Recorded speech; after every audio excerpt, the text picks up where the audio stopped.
I'm delighted to have the opportunity to speak today. The word strategic Bitcoin reserve to the casual observer they sound like a stockpile of an asset. To a closer observer, it sounds like a stockpile of the most valuable asset the human race has ever invented.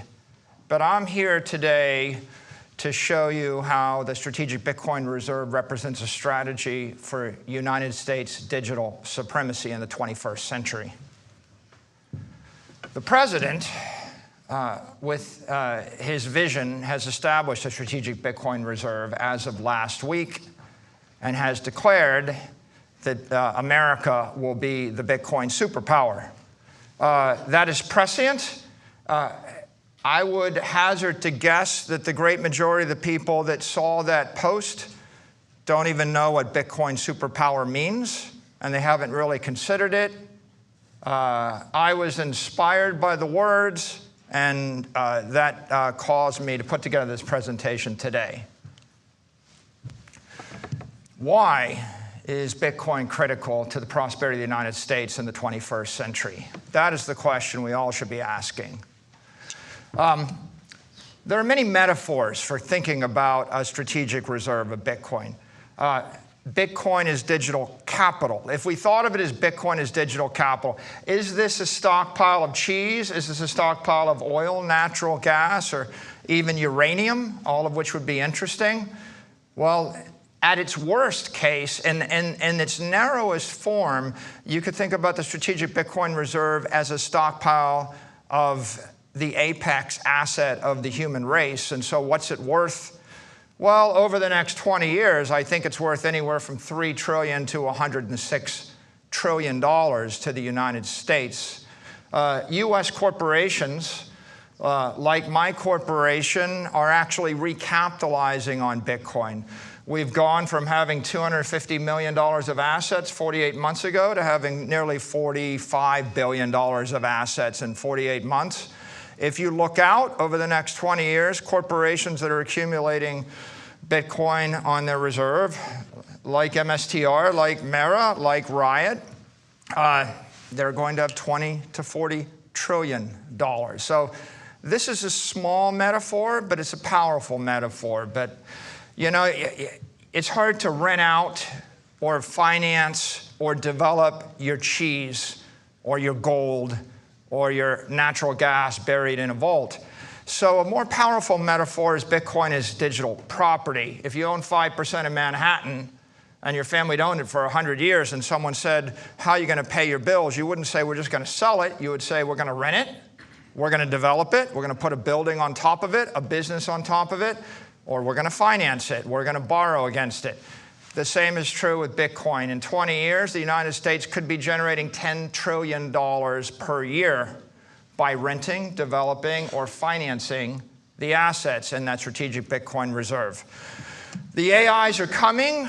The AIs don't get bank accounts. They don't get credit cards. The AIs, the artificial intelligence economy, will be built on digital capital, digital property. It'll be a $100 trillion economy. It'll be built on Bitcoin. Well, a lot of people, they think of it as an asset, you think of it as a property, but what we know to be true is that Bitcoin is actually a network, and it's not just any network. It's not an information network, it's an energy network. It's a conservative network. I can send $1 billion from me to you, I lose it, you have it. That is the conservation of energy in cyberspace. So when you start to visualize Bitcoin as a digital energy network, what you realize is that trillions of dollars of digital commerce will flow over that network. The banking system of the world is going to rebuild itself on a digital energy network. We're going to have 40,000 banks that will be settling with each other in real time. Finally, moving billions, tens of billions, or hundreds of billions of dollars an hour over a pure digital network. Right? So if you look at the world and imagine digital energy moving around the world, and then you ask the question, would you want to own it or would you want to ignore it? It's an important question. And of course, you know, I think some of you might have seen the cyber blackout of X yesterday and all the cyber attacks The last and most important metaphor is when we have open digital energy flowing, it is a commerce network. But when we reverse that digital energy into a shield, it becomes a defense system. Bitcoin's a digital defense system. Bitcoin messages, data authentications, transactions, they're unstoppable, uncorruptible, immutable, immune to tampering by any known cyber threat. You can protect the United States commercial and military and financial systems behind a wall of digital energy. And that's exactly how we will do it. Even Elon Musk pointed out, the AIs don't know how to hack Bitcoin. They can spoof you out of your money. They can convince you that there's someone they're not. There's no way to trick an 800 exahash digital wall that's based on modern encryption. The AIs won't get through that wall. What's driving the growth of Bitcoin? It is the most powerful force in the world right now. It's growing nearly 60%. It's become the 8th largest asset in the world. It's about to become the largest asset in the world in the next 48 months. What is it? It's all of the smart money in the world running from risk, running from the past toward the future, from something less secure to something more secure. And they're doing it in the most visible way with their capital. This is a map of the wealth distribution in the world, about $900 trillion. If you break it into uses, half of it is just a store of value. We're long-term, we're preserving our capital for the long term. We just want to keep our money. The other half are assets held for utility. I want to do something with the asset. If you drill into the 450 trillion, you realize the problem is that long-term capital is being dissipated and decimated by fires, by floods, by famines, by tariffs, by wars, by competition, by rust, by obsolescence, by torts, by traffic, you name it, right? What's that cost? That costs $10 trillion a year. There's people go, well, what is Bitcoin's use case? The use case is to not suffer $10 trillion a year of damage from entropy, from inflation, from chaos, from the future. Bitcoin's an asset without the financial risk of a currency, a bond, a stock, and it doesn't have the physical risk of real estate and property. And we're stripping away the counterparty risk to everything. And so we're moving away from risk, and what that means is that as the word spreads that there's an opportunity to keep your money without taking risk, long-term capital is being merged into the Bitcoin network. The greatest digital transformation of the 21st century, it isn't the transformation of music, it isn't the transformation of your photos, your communications, your Facebook friends, or educational videos, although each of those things made $1 trillion company. The greatest digital transformation is the transformation of capital. So it's the transformation of 450 trillion. What's it worth? It's worth half of everything. It's half of everything. That's the transformation. Digital capital is stronger, faster, and smarter capital. It's everything you don't like about the building stripped away, and you've got an invisible, indestructible, immortal, teleportable building. It's a better building. It's global capital.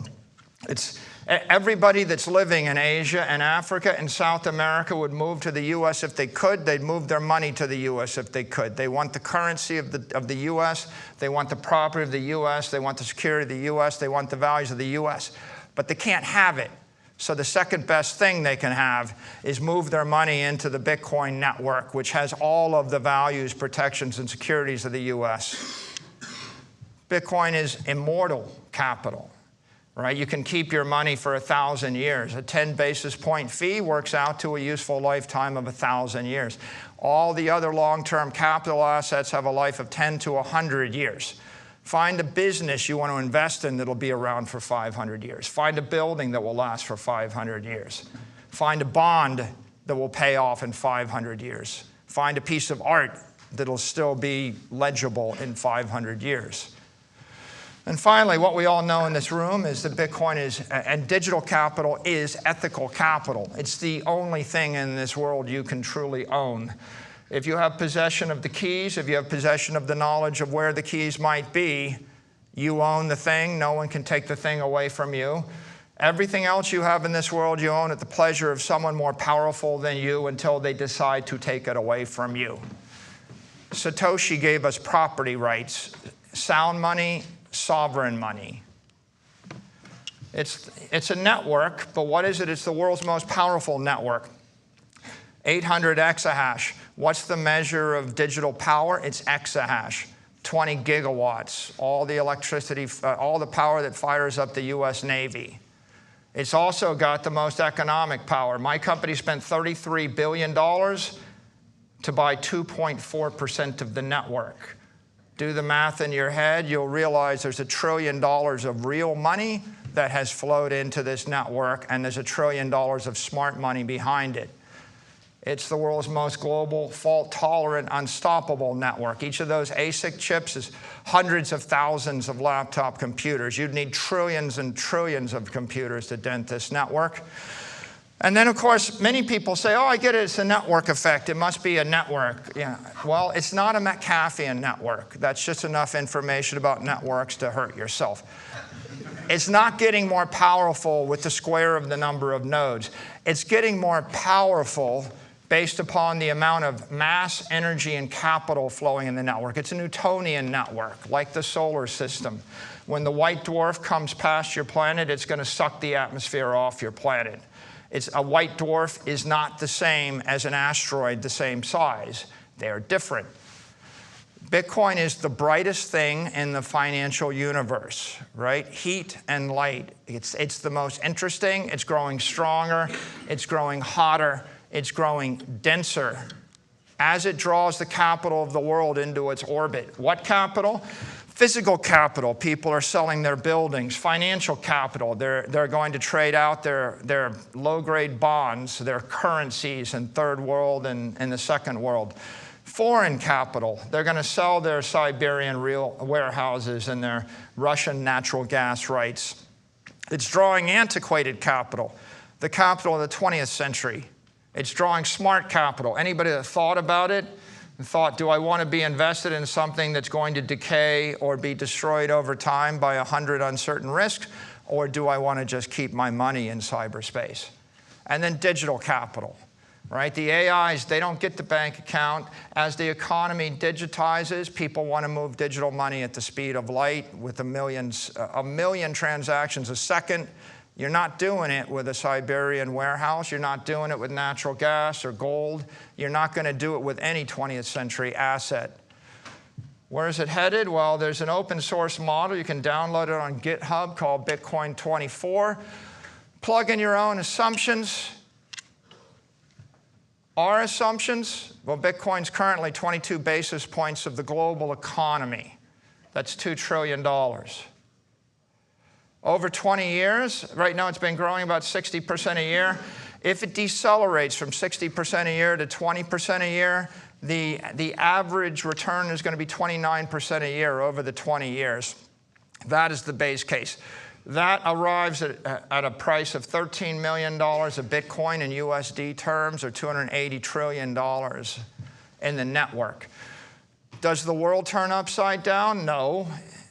What happens? Well, everything pretty much stays the same, except for those that embrace Bitcoin get rich and powerful.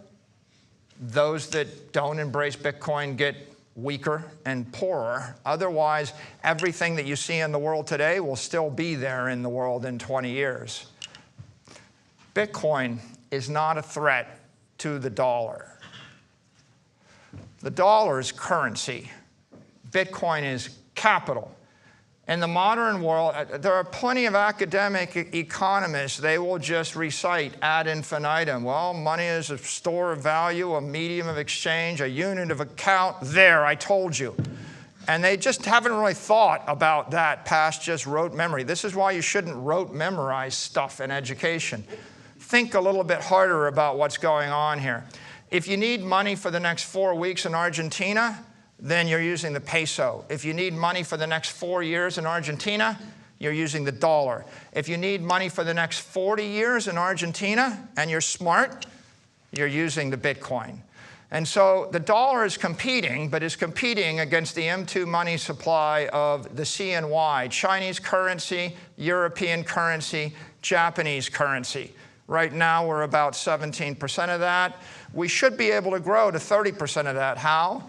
With digital currency. If US banks and US corporations can issue digital currencies backed by the US Treasury, we will expand that supply of US currency by $10 trillion. Right? That's a digital asset strategy. That's why the stablecoin bill and the Genius Act matter. It is not capital. Bitcoin is less than 1% of the capital of the world. What does it compete with? Not the dollar. Bitcoin competes with property, equity, and bonds. Property, equity, and bonds. And what is it? It's 1%. And what is it going to? I just showed you the shocker $13 million Bitcoin forecast. That gets us to 13% of the capital in 2045. We have two strategies. Expand our currency to dominate the world with the digital currency of choice. Expand our capital to dominate the world with the digital capital of choice. Why should the US want to be the Bitcoin superpower? You cannot remain a sovereign nation if you lose control of your airspace, outer space, or cyberspace. This is a truism. It's pretty important. We're not talking about making a little bit of money here. We're talking about defending the American way of life. A superpower has to keep the air routes open. You must be able to fly, not just fly from here to London. You need to be able to fly from New York to Chicago. If you look at what happened in the first Gulf War, we took control of Iraqi airspace. Within a week, their entire country was non-functioning. Some people would say within 48 hours they were non-functioning. This country won't function for 48 hours after we lose control of our airspace. How do we protect it? We have Air Force bases. We have military aircraft. This is evolving. It will continue to evolve. Drones, very sophisticated defense systems. We have to keep open our sea lanes. This is a truism for 1,000 years. The Carthaginians knew it. That's why the Romans destroyed them. The Carthaginians had destroyed the Venetian fleet. Every single port in the Mediterranean that was a Venetian port was also a Roman port, was also a Carthaginian port, was also a Phoenician port. Why? Because you must keep the sea lanes open if you would be a superpower. If I cut off your sea lanes, I choke your economy. The Japanese determined this or found this out in World War II. Sea power requires naval bases operating appropriate ships. A superpower has to keep its cyber channels open. What does that mean? It means your communication channels for digital information, but it also means your communication channels for digital energy. I need to be able to move a signal, but I need to move a $10 billion chunk of money. I don't just need to keep the cyber channels open around the world. It's not just I want to move that information or that energy between New York and Tokyo. If I lose control of cyberspace over the United States, I can't move information between New York and Chicago. Right? You lose cyberspace, you'll lose your own digital economy. What would you do if your enemy got control of your cyberspace? You saw just, again, yesterday, you can't even log into X. Well, what happens when you can't log into your bank account? Cyber power requires Bitcoin miners operating ASICs, throwing up a wall of digital energy. And you want to hope that more than 50% of that is controlled by you or your allies. What does it mean to own cyberspace? If you want to be a Bitcoin superpower, you need to own the asset, own Bitcoin, but that's only half of it. Owning all of New York City and losing control of the sea lanes and the airspace above New York City is a Pyrrhic victory, right? You won't own it very long. It'll get shredded. You have to control the network, the cyber network, the digital energy network that flows around the world. AI is the future. The computers, the AIs, they're smarter than us. They're going to think faster than us. At some point, they'll be thinking 1,000,000 times a second, talking to each other, right? And if you want to build the greatest economy in the world, your cars need to drive themselves. The robots need to think. The factories need to think. And your agent needs to be thinking 1,000,000 times a second about how to do something useful for you. Digital intelligence requires digital energy, which has to be secured by digital power in order to engage in digital commerce. When I say digital commerce, I don't just mean buying trinkets on Amazon. I mean moving all of the money and securing all the assets of the world. I mean $950 trillion going to $4,000 trillion of assets. And it couldn't be clearer where that's headed right now. The unit of digital energy is the Satoshi. The unit of digital power is the exahash, right? What are the benefits to America of the Bitcoin strategy? Embrace Bitcoin, we own the 21st century. All the money, all the capital of the world is moving out of the 20th century. Everything that made sense, every educated financier was educated in the 20th century. They were taught a bunch of bromides, a bunch of rules. All of those rules probably made sense in the 20th century. The way we fought World War II is not the way we fight World War III. Every military doctrine, every financial doctrine, it might have been right at one point. It's not right any longer. Trillions of dollars of capital is going to flow from those physical and financial assets into digital, into the Bitcoin network. Okay, you might say, well, I'm making a strong assertion. Bitcoin is the digital capital network. I'm not just the one making that assertion. The President of the United States made that assertion last week. Explained by David Sachs on Friday night. He said, Bitcoin is the only crypto asset that is truly decentralized. It is special. Maybe in the future, there might be some other digital capital. The US government doesn't recognize any other digital capital, nor do we.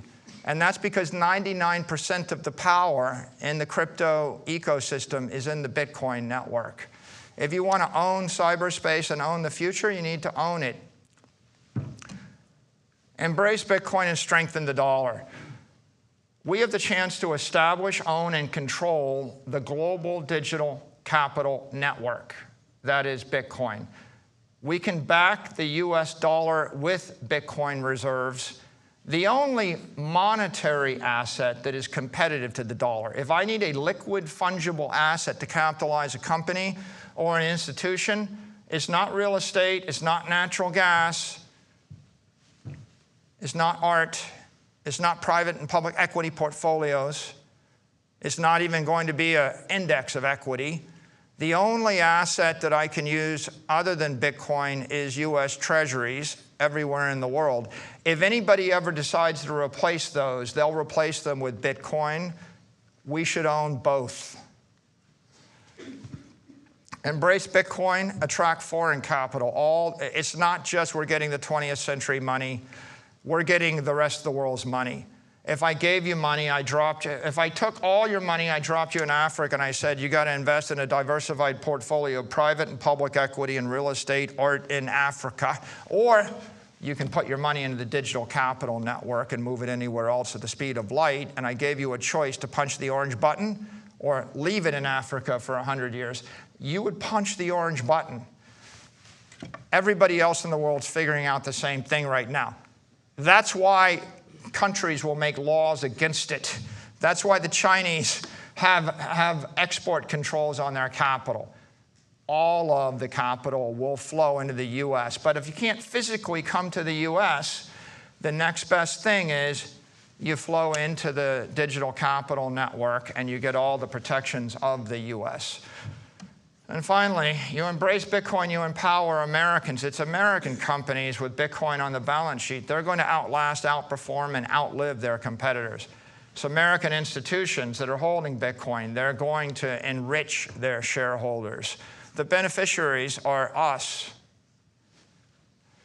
And the last point, with the appropriate digital assets framework, we can become the bankers to the world. right? When we export Bitcoin to the world, we're exporting our values: sovereignty, sound money, integrity, property rights. When we export digital currency, we're literally exporting our currency. If we create other digital securities or digital tokens, we'll be exporting our companies, our ideas, our securities, our financial products to the world. We can dominate this industry. So how should the U.S. pursue a Bitcoin strategy? Well, Senator Lummis has given us a clear guideline with the Bitcoin Act in Nashville in July. And what the Bitcoin Act said, it said, let's acquire 1 million Bitcoin over a 5-year period in a programmatic, disciplined fashion, transparent to all. And so let's consider the consequences of this strategy. Well, first of all, last week, the president signed the Strategic Bitcoin Reserve Act or order. If we hold that 200,000 Bitcoin for the next 20 years, even though you see a flat line on the screen, the flat line is worth $3 trillion.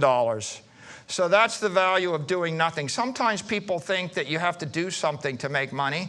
Sometimes the absence of doing awful and stupid things is making money. Doing stuff is highly overrated if the stuff is trading or selling your Bitcoin. The Lummis bill would acquire 1 million Bitcoin or 1.2 million Bitcoin. If you look at the consequences of that over the time frame, it's worth $16 trillion to the nation. If you get a bit more aggressive and we go for another million Bitcoin, it's worth $34 trillion to the nation. In this case, there's a bit of reflexivity. If the United States starts to more aggressively stockpile Bitcoin, it's going to accelerate the growth of the network. It's going to accelerate capital flowing in the network. It's going to increase and expand the overall digital capital network. If we move to a triple max strategy, you'll end up with 4 million Bitcoin. That's worth $73 trillion to America. And of course, President Trump has laid out a guideline. We should be the superpower. If you want a superpower strategy, here's a superpower strategy. Acquire Bitcoin consistently. By the way, over what time frame? Consistently daily between now and the 0.99. 0.99 is January of the year 2035, the point at which 99% of the Bitcoin supply has been mined. The asset becomes effectively capped for all practical purposes, because the last 1% comes out over 100 years. 0.99 between now and then, you've got 10 years for the digital gold rush. You should get your Bitcoin before there's no more Bitcoin for you.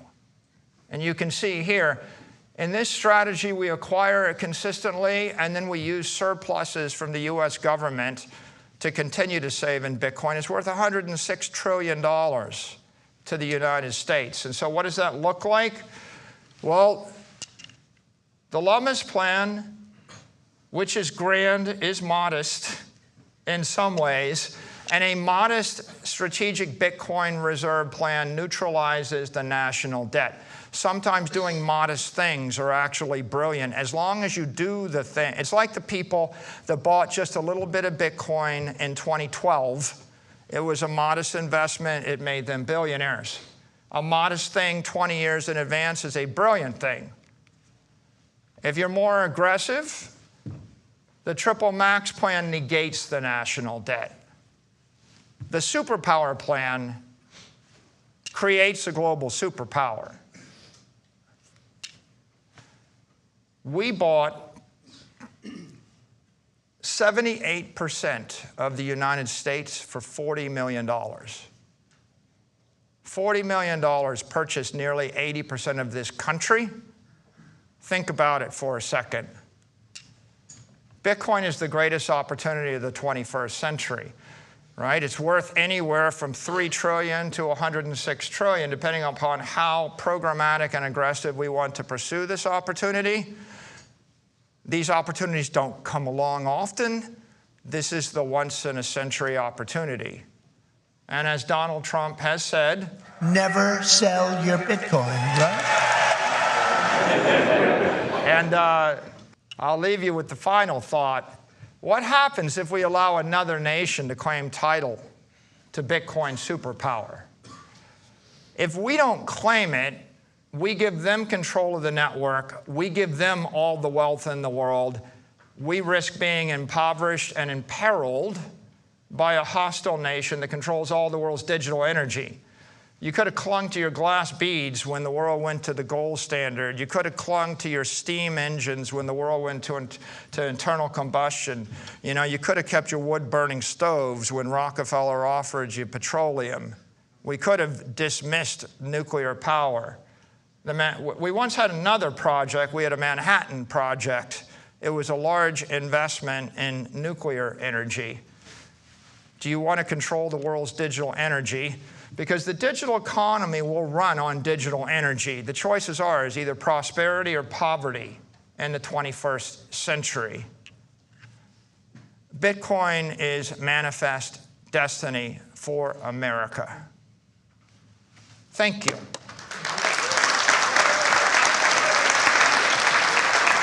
Thank you, Senator. Oh, my God. Thank you for your support. Great job.